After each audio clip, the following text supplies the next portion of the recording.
Hi everyone, John here. Welcome back to another Whispers Through the Jump Point.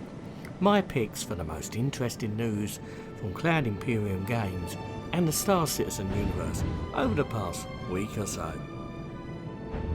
First up this week in Around the Verse, in her ship's shape section, Lisa Ohanian spoke about some awesome concept work being done by Germark at CIG for the Vanguard.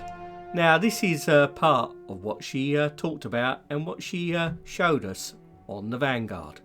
For the past month or so, we've had one of our concept artists, Germark, working on fleshing out the interior of this ship. In preparing for this episode, I reached out to ask him what some of his favorite aspects were of working on the Vanguard, some of the big challenges. And right away he told me his two favorite things were working on the seats and the escape pods. Now the chairs on this ship are actually really cool. They're kind of similar to the Retaliator since they're both Aegis ships. But the unique thing about the seats on the Vanguard is that they slide into place in a really interesting way. Now this ship is a two-seater, it happens for both of them. The first seat is the pilot and the second is for the operator. The operator is stationed at the top of the ship and they have access to the turret up there, any missile systems that might be equipped on the Vanguard at the time, and an advanced sensor suite. The advanced sensor suite is really helpful for detection. It would give the ship an advantage in an asteroid field, for example. Another interesting feature on the ship is the escape pod. Now this is a heavily armored deep space escape pod located at the center of the ship. This escape pod can fit up to 2 people and has a variety of features for increased survivability, such as a radar system, hibernation pods, a very advanced life support system, and the ability to spoof a kill on the radars of many other ships. So, if you're in this escape pod to begin with, it gives you an increased chance of getting away from your enemies. One of my favorite features about the ship is the crawl spaces. There are a lot of crawl spaces back to where the engines are and where you can find a variety of other components, such as the coolers, power plants. This helps keep the ship not only kind of interesting and unique feeling as you move around it, but it also makes it very space efficient. Now, in speaking to Germark, he mentioned that his least favorite part of working on the Vanguard was having to stop working on it. He said that this is one of his favorite ship interiors that he's worked on since he's been at Cloud Imperium because it was so creative. And there were also a lot of reference materials and ideas for what Aegis ships were going to look like, which made it really easy and less stressful to concept. He's excited, however, to be moving on to the variants. This week on the RSI website there was the usual weekly update on the Star Marine FPS module.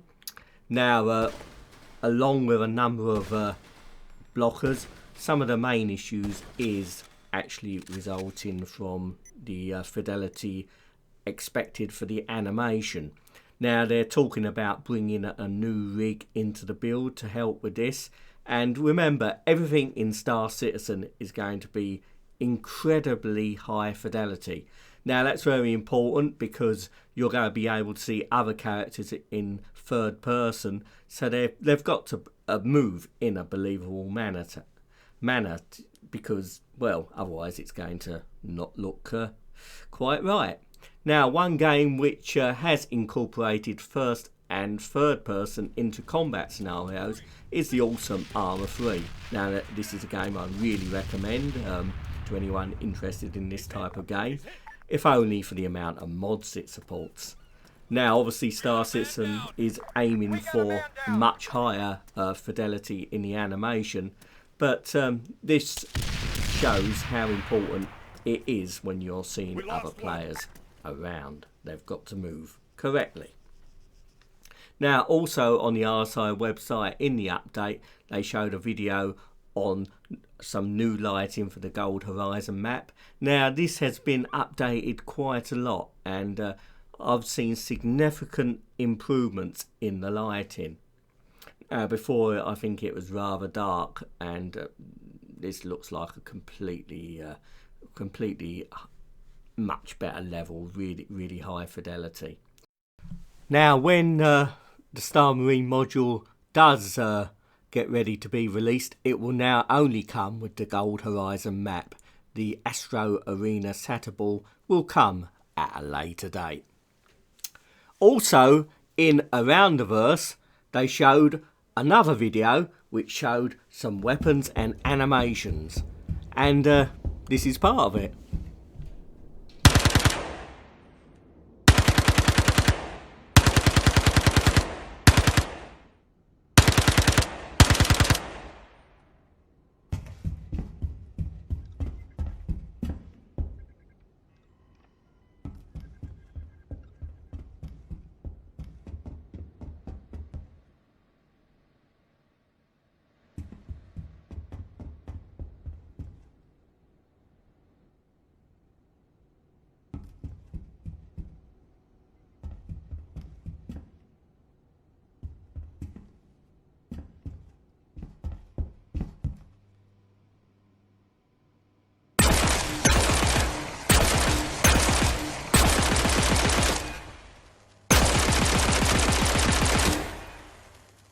Some very impressive animation there, and to view the full video, go and view Around the Verse, and I'll leave a link in the video and the description.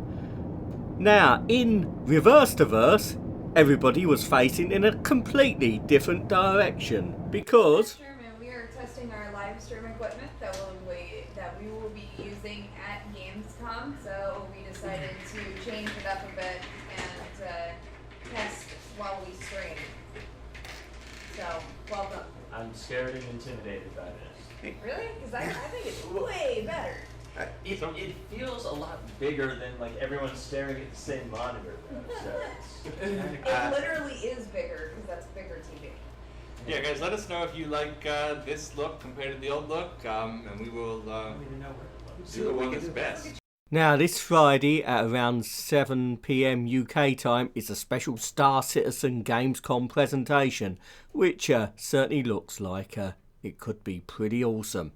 Now everyone at CIG is getting very excited for Gamescom. Regardless of, the show is going to be fantastic, and, you know, whether every single thing goes very, very right or any little things go very, very wrong, I'm going to get really drunk. So, if you guys want to come get really drunk with me and you're attending eWork, join me. It'll be great. Now, full details of the Gamescom event is on the RSI website, and it certainly looks like there's quite a few going from CIG in Santa Monica. Now, I think they're going to need a bus to get to the airport. Now, let's just hope that they get a better driver than what I am. Now, I may well record the Gamescom show myself and put it up on my site for those who can't wait for the official CIG version. It'll also give the opportunity for people maybe to view my channel who haven't seen it before, because it's tough getting people to watch your channel on YouTube. Anyway, that's depending on my internet connection, and I'll obviously post on forums and on other places if I'm able to record the show myself. I'm sure other people will be doing the same as well. Well, that's about all from me for this week. This one was put together pretty quickly because I spent a lot of time on my Captured Vandal Scythe damage states video, which seems to have gone down pretty well. So if you haven't seen it, please take a look. Anyway, until next time, wherever you're watching out in that big universe, you take care, and I'll see you again sometime soon. And remember, you never know what's going to come through that jump point.